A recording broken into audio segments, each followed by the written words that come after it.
Good morning, everyone. Happy Father's Day. Yeah, that was some. What is that? Oh, thank you. Yeah, okay, yeah. Thank you very much. I actually got a fantastic gift from my daughter this morning. It was lunch, and she said, "Hey, Daddy, here's your lunch for today." And it was I think it was a couple of nuts. It's really good, really awesome. So welcome, everybody. It's great to see everybody on this beautiful Sunday. We're going to continue in the book of Matthew. We're going to start a little bit differently today than I think we usually do, just because I've got some clips. I got some clips that I want to jump into today before we actually get into our scripture. But remember that I want to do a little bit of a background here. Remember that from the last time that we were together, the teachings from the last time that we were together, when we started chapter 16, and we kind of like ended in the chapter 15, and then we started back up in the beginning of chapter 16 as well. Remember that the Pharisees and the Sadducees, they were demanding this sign, okay? They were demanding this sign from Jesus. They were demanding a sign from Jesus to prove to them that he was the prophesied Messiah. And they were demanding this of Jesus by asking him to do what? By asking him to do what, if you remember? This is almost 2 weeks ago now, so I'm gonna jog everybody's memory. They're asking him to display a sign from heaven. They're saying, Jesus, we need proof that you are the Messiah, and you're going to do so by displaying a sign from us from heaven. Remember, we talked about how the Jewish leaders, they were expecting like this. They were just expecting this top-down fire from the sky, fire from heaven type of sign, right? But what did they get instead? What did they get instead? They got Jesus telling them that it's only the wicked generation that looks for a sign, and that none would be given to them except for the sign of Jonah. And we ended noting that the preconceived notions and the expectations of what Jesus came to do, the expectations that the Pharisees and the Sadducees had of Jesus, they didn't fit into their worldview of what the Savior was supposed to look like. What the Savior was supposed to do. So the Pharisees and the Sadducees, like, instead of being wise and instead of evaluating what was like right in front of them with an open heart and with an open mind, with open ears and an open soul, they receded into like their own understanding, right? And they said basically to themselves, they said to Jesus, they said, like, if Jesus doesn't fit into our own worldview of who Jesus is supposed to be, then we're going to take every single step that we can to discredit him in front of his followers and discredit him in front of his disciples, because he's not the Savior that we think that he is supposed to be. And today, before we get started, like I said, we're going to do something that I don't usually do, is wanted to kind of have a little bit of fun with this concept of perception, okay? This concept of perception and how truly easy it is for us as humans to like hear or to see something one way, and to have a really, really difficult time in hearing and seeing truth.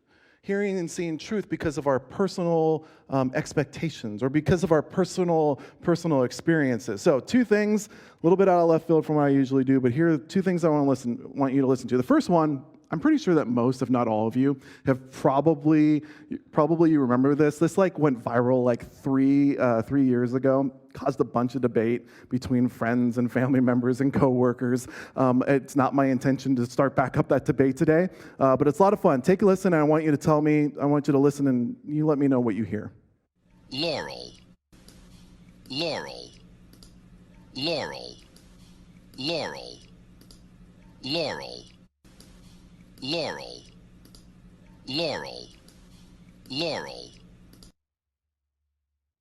Are you Team Yanny or are you Team Laurel? How many people are Team Yanny? Yeah, there's my friends. All yep. Team Laurel. Okay, the majority of people are Team Laurel. It truly is Laurel. So all of us, and I'm still Team Yanny. I only hear Yanny. I know. I've tried to hear Laurel, and I can't.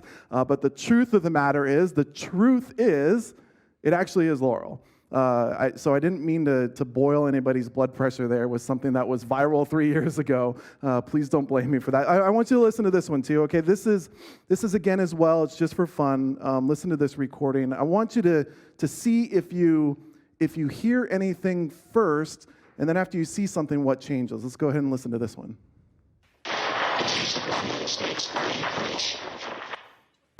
The juice of lemons makes fine punch.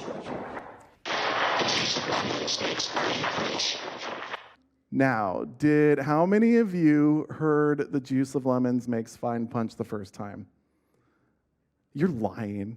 I believe you. I do believe you. Now, I didn't. The very, very first time, all I heard was static.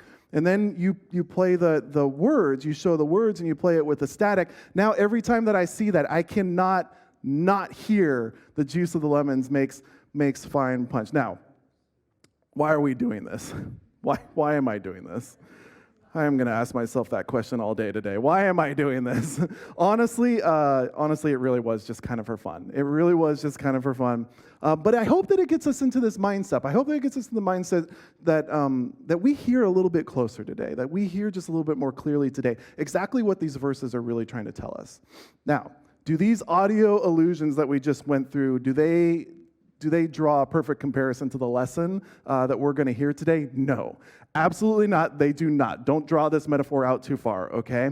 But they do, at least they remind us how easy it is for us to be influenced as human beings, being influenced because of our own understanding, because of our own experiences, and how the actual truth, is very much so. Truth is something that is not defined. It's not defined by our personal experiences. We live in a culture today where we believe that truth is defined by our own opinions and our own personal experiences. That just doesn't add up. Truth needs to have a constant. True truth needs to have a constant outside of self in order for there to be something to gauge on what is truth and what is a misunderstanding. So, the last time, Jesus pointed out to these religious leaders that their own truths, these Pharisees and these Sadducees, their own truths, their own worldview, their own preconceived notions, it prevented them from seeing the real truth, okay? It prevented them from understanding the kingdom truth that Jesus was presenting with them. When Jesus said that, you know how to interpret the signs of the skies, but you cannot interpret the signs of the times. This was directed at the Pharisees and the Sadducees. Like, hey, you guys, like the only thing that you're hearing right now, you're just hearing static. That's all you're hearing.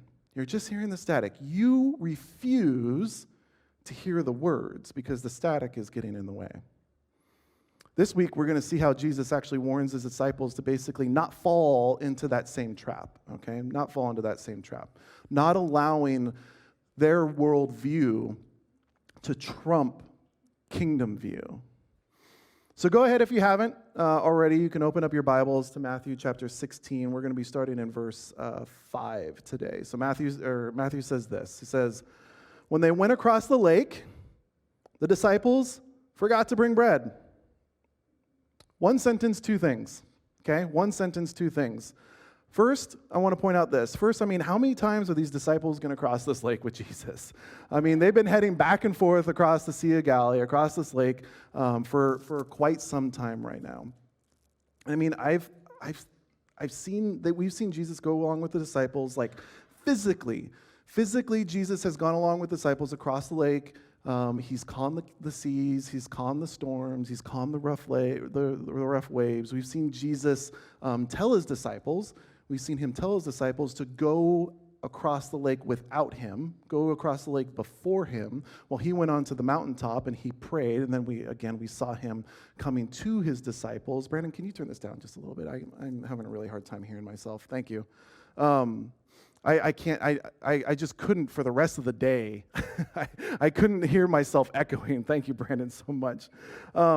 So Jesus was up on the mountaintop, and he later came down to the disciples with them again, walking on the water. And now here and again, he calmed the storms there. Now we see Jesus again. He's with his disciples. He's on the boat, and he's about to have this conversation with him.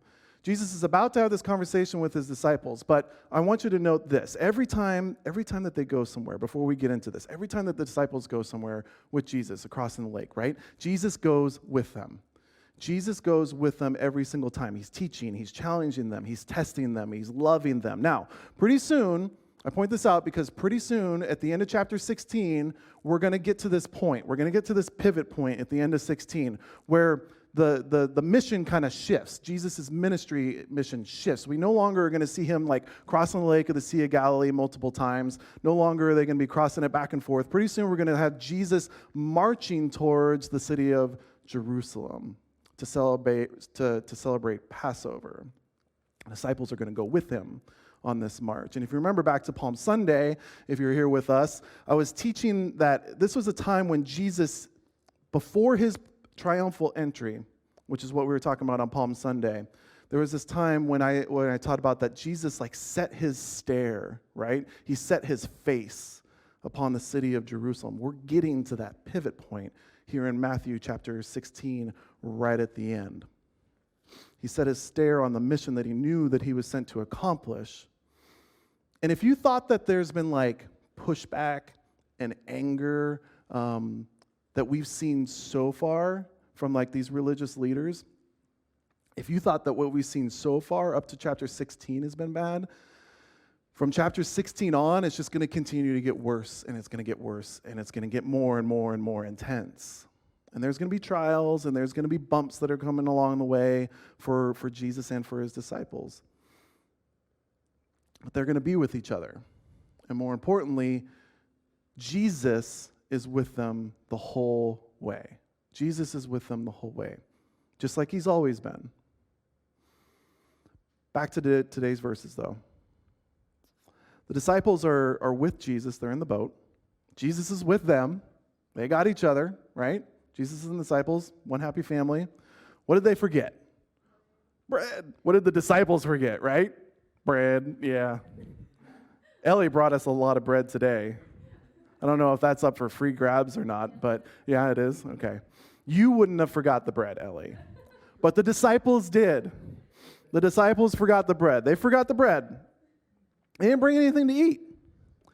And like, I don't know why they forgot the bread, but for whatever reason, the disciples, they just, they set out on this long journey like they have multiple times, and they've got no provisions. They've got no food. And I don't know what the conversation is like in this boat, like what the conversation went like in this boat between the disciples, whether they're just figured out that, oh my gosh, we just set out on this long journey, we don't have any bread. But I could just imagine the disciples probably huddled together and were saying something like, oh my gosh, like, wasn't it your turn? Like, whose turn was it to bring the bread? Matthew, did you forget? What in the world? Jesus is going to be so mad at us. Right? All these guys huddled together. This is my imagination anyways. Here's the great part, though. Like, here's the absolute beautiful thing about how Matthew presents this story. We've recently heard a bunch of stories in Matthew about the lack of food, right? Like, we've been going through this. And just recently, what have we heard about in the lack of provisions? We've heard about the feeding of the 4,000. We've heard about the feeding of the 5,000. So we have all these stories of abundance that we just read about. We have stories of abundance in the face of lack. We have the disciples who have forgotten bread, and they're freaking out about it. They forgot bread, and they're freaking out about it. And what do we have Jesus doing? So we have disciples who have forgotten bread. We have stories that we had just a couple chapters ago, 1 chapter ago, 2 chapters ago, about abundance in the face of lack. And then what do we have Jesus doing? Verse 6. Jesus is sitting there and he's like, guys, hey, be careful. He's talking to his disciples. Jesus says, be careful. Like, be on your guard. Be on your guard against the yeast of the Pharisees and the Sadducees. I mean, this is kind of strange, right? little bit out of left field. But you got to remember, what happened to Jesus Jesus and the disciples right before they got on this boat? What happened to them? What did we just cover in our last lesson? This was 2 weeks ago. Jesus had this confrontation, right? He had this confrontation between this group of religious leaders. And Jesus was confronted by them, and they demanded that they show this sign from heaven to prove to these religious leaders that he was the prophesied Jewish Messiah. So Jesus, he's on the boat. He's on the boat with his disciples, and he wants to talk to them about this, right? Like, this is just a big thing that happened. Jesus wants to talk with his disciples about the events that just happened. He probably wants to unpack a little bit about this demand that the Pharisees and the Sadducees had about Jesus. He probably wants to speak some wisdom into his disciples because he knows that this is going to happen more and more and more as they march towards Jerusalem. He knows that this type of confrontation is going to happen time and time again. So Jesus, he says to his disciples, he's like, guys, hey, like, be careful. Like, be on guard. Be on guard against the Pharisees and the Sadducees. Here's the funny thing, though. When Jesus says this, what do the disciples hear? I mean, listen to their response, okay? Actually, listen to their response. Ask yourself, what is Jesus saying, and what are the disciples hearing? Verse 7. They discussed amongst themselves and said, oh man, it's because we didn't bring any bread. It's because we didn't bring any bread that Jesus is upset with us. It's because that we forgot to bring the bread that Jesus is talking about this yeast. He's talking about this yeast. The disciples think that all what Jesus is talking about is related to them forgetting the bread. That's what the disciples are hearing right now. I mean, just think back to the audio illusion that we kind of played. The disciples are hearing just the static, right? That's what the disciples are hearing right now. The disciples are hearing just the static. Disciples aren't hearing the words, or at least they aren't hearing the words that Jesus is trying to teach them. And what's keeping them from hearing the words? I mean, I guess to keep the metaphor going with the audio illusion that I said I wouldn't keep on going back to, but to keep the metaphor going, they're hearing static. Static is getting in the way of the disciples hearing what Jesus is trying to tell them. And what it boils down to is this, is that they are hearing static because they lack something. Because they lack something. They lack a provision. Their lack of food. That's the static. It's what's keeping them from hearing the true lesson. And let's go one step further, okay? Let's go one step further. Because it's not just the lack that's causing the static, it's fear. It's fear. That's what it boils down to. It's just fear. That's what this all boils down to. The disciples are afraid. They're afraid that they don't have enough provisions. They fear, their personal fear is what's taking center stage in their minds right now. The fear of the lack of bread. And it's like, it's all that they can think about. It's all they can think about. So here's the thing. Let's bring these two stories together. The story from 2 weeks ago and the story from the verses that we're hearing today. The last time these people, these religious leaders, they couldn't see Jesus. Why? I asked the question. They couldn't see Jesus. Why? Because they refused. Because they refused to open their minds, their hearts, their souls to anything new that was being taught to them. It was like a complete closed-mindedness. The Pharisees and the Sadducees, they're basically like, if it doesn't happen the way that we believe that it should happen, then it must be false. If it doesn't fit into our narrative, if it doesn't fit into our worldview, then it must be false. And we still see that in people today, right? If Jesus doesn't fit into my understanding of who Jesus should be, or who God should be, or what God should be like, into my understanding, then I don't believe that he exists. It's a closed-mindedness. It's a closed-mindedness of being able to see Jesus. And now in our story today, bringing again the two stories together, what's keeping the disciples from hearing Jesus? It's fear. We talked about that, right? It's fear, right? It's the lack of something. They're afraid of the lack of something that they need in order to live. And on top of that, they're afraid that Jesus is actually upset with them. They're afraid that Jesus is upset with them because they forgot to bring something as simple as food on a long journey. But hold on for just 1 second, because does what is Jesus talking about, is what Jesus talking about, does that have anything, does it have absolutely anything to do with the fear that the disciples are experiencing right now? Does what Jesus is talking about have anything to do with a lack of food? Of course not. No, of course not. The disciples are currently they're sitting in a boat with Jesus, the same guy who we witnessed feed the 4,000, the same guy that we witnessed feed the 5,000. They're sitting in this boat with the same guy that calmed the winds, he calmed the waves, he calmed the seas. He's miraculously healed many people multiple times. And what is their focus on? What is the disciples' focus on? What are they hearing? They're just hearing the noise of fear. That's it. All that they can hear sitting in the boat with the person of Jesus is the noise of fear. So here's the thing. We too can interpret our lack of something when Jesus is sitting right there in front of us as God not being present in our lives. Some of us we're gonna be like the disciples in this situation. When we're lacking something, all that we're gonna hear in our lives is the static. When we are faced with that lack.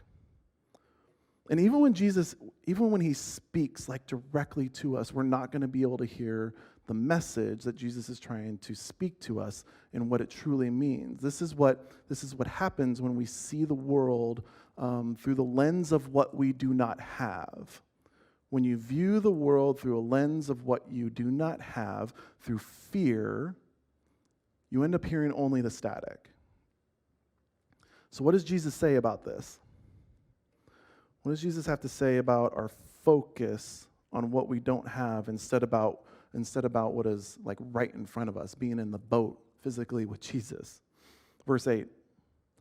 Aware of their discussion, Jesus asked, "Oh, you of little faith." He says that a lot to the disciples. We're starting to learn, aren't we? "Oh, you of little faith, why? Why are you talking to yourselves about having no bread? Do you still not understand?" He's calling them out. Do you still not understand? Don't you remember the 5 loaves for the 5,000 and how many basketfuls you gathered? Or the 7 loaves for the 4,000 and how many basketfuls did you gather then? How is it that you don't understand that we're not talking about bread? I'm not talking about the bread. Be on your guard, Jesus says, against the Sadducees, the Pharisees, and the Sadducees. And here's that light bulb that goes off, right? And I love this, how Matthew recounts this. I love how Matthew just recounts this aha moment in verse 12. He said, then they understood, the disciples. Then they understood that Jesus was not telling them to guard against the yeast used in bread, but against the teaching of the Pharisees and the Sadducees. And that's it. It's the end of the story. I know. And if you remember from 2 weeks ago, I ended with an abrupt cliffhanger, and I said, that's it. That's all we're going to talk about. Not going to do that today. Not going to do that today. Not going to end with the abrupt cliffhanger with absolutely no application this week.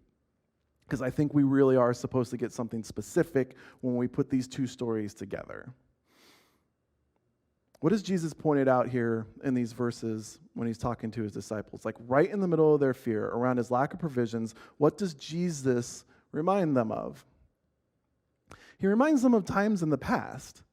And it's not even times in the distant past. I mean, Jesus is reminding them of times in the near past, times in the recent past. where there appeared to be a lack, but what happened? He said, don't you remember there are 5 loaves and there's 5,000? I mean, how many baskets did you guys gather when we did that? And don't you remember that there were 7 loaves and we fed 4,000? And how many baskets did you have after that? Jesus is like, come on, you guys. You're so focused on what you lack that you don't remember the abundance that just happened in your life. And here's the thing, because I really want you to stop and I really want you to hear this, okay? For like the next few chapters, once we make this turn, we're going to make this turn at the end of chapter 16, and Jesus, he's going to start this journey. He's going to start this journey towards Jerusalem. We're going to see time and time again where the disciples, they just appear not to get it. Time and time again, we're going to see this in the disciples. Like from our perspective reading, outside looking in on this story, on this journey that's about to happen, we're going to look at some of the decisions that these disciples make, at the things that they end up saying over the next few chapters. And we're going to say to ourselves as we're reading through this and as we're studying through this together, we're going to say to ourselves, how in the world are you missing what is right in front of you right now? How in the world are you missing what is right in front of your face? Like, why are you focusing on your lack over and over and over again when Jesus is right there with you? How can you take this for granted? How in the world can you stand there and watch Jesus feed thousands of people, not only once, but twice, and worry about a lack of bread? I want to be careful the way I say this, but I'm going to say it anyways. The disciples must be on another level of stupid, right? Yeah. You're like, that was not careful, right? They must be on another level of stupidity. If you ever thought this about the disciples when you're reading through it, or if you think this about the disciples as we're reading through these chapters that we're going to read over the next few weeks here, then good. Good. You get it. If that's what you think about the disciples, then you get it. That's what Matthew wants you to be feeling. Like Matthew wants you saying to yourself, what in the world is wrong with these disciples? This theme of the disciples having these difficulties of understanding Jesus, what Jesus is trying to say, the disciples being afraid of like different circumstances that are going to come up in this journey that they're going on with Jesus. They're going to continue to over and over again. They're going to see their lack of resources outweigh their trust in Jesus. And it's going to continue to happen on and on again all the way to the cross. And we're going to sit here and we're going to be reading these stories to ourselves and we're going to say, man, it's a good thing that I don't do stuff like that. It's a good thing that I never worry. I never worry about if Jesus is with me in my time of need. It's a good thing that I never question what Jesus is doing in my life. It's a good thing that I always trust Jesus in the storms of my life. And then we realize what Matthew's doing in these stories. We realize what he's doing in these verses. We realize that Matthew, in showcasing the shortcomings of the disciples, he's literally just having us take a deep, deep look in the mirror at ourselves. He's having us take a deep, deep look at our own shortcomings. And that's what these stories are really meant to point out to us. They're meant to point out to us the closed-mindedness that the Pharisees and the Sadducees have, that hardened heart. Like if we're not careful, like that can happen to us too. And like the disciples, we too have times in our lives where we concentrate too much on what we are lacking.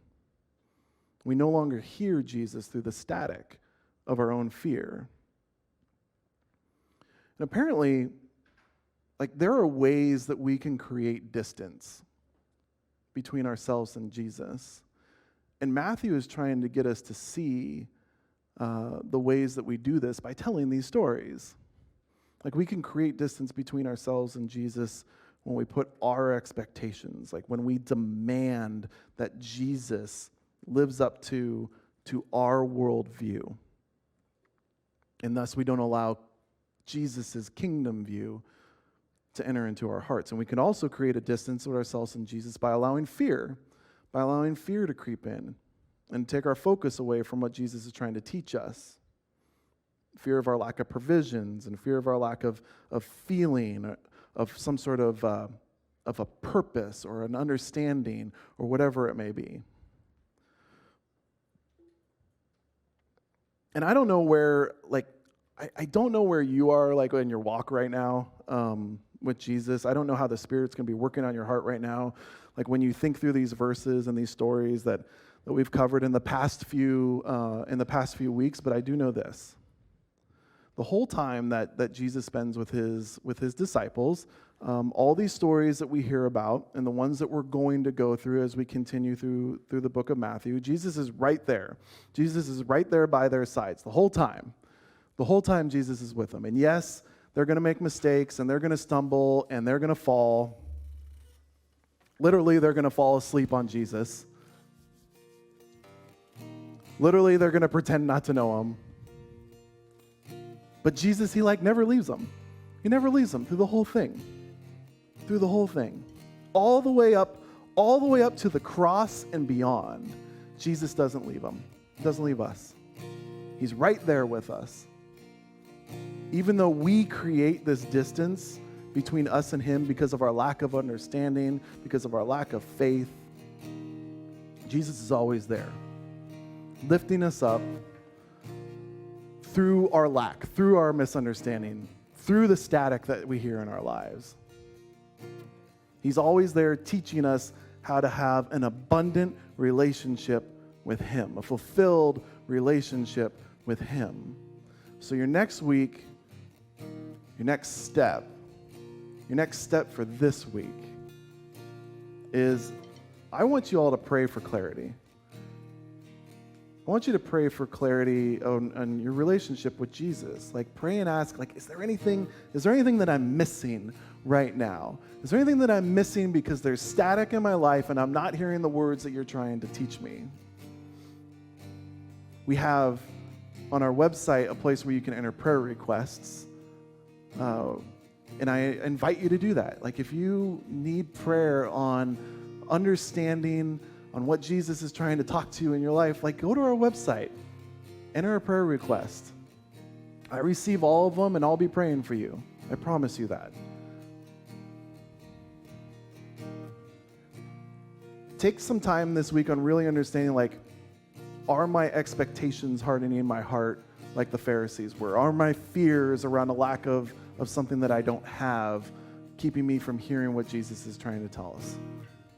Listen to Jesus says, okay? Listen to what Jesus says this week, because I promise you, just as he was right there with the disciples in the boat, just as he was right there the whole time on his walk towards his march towards Jerusalem, just as he was there with them the whole time while he was being beaten and killed on the cross, he's right there with you too, I promise you.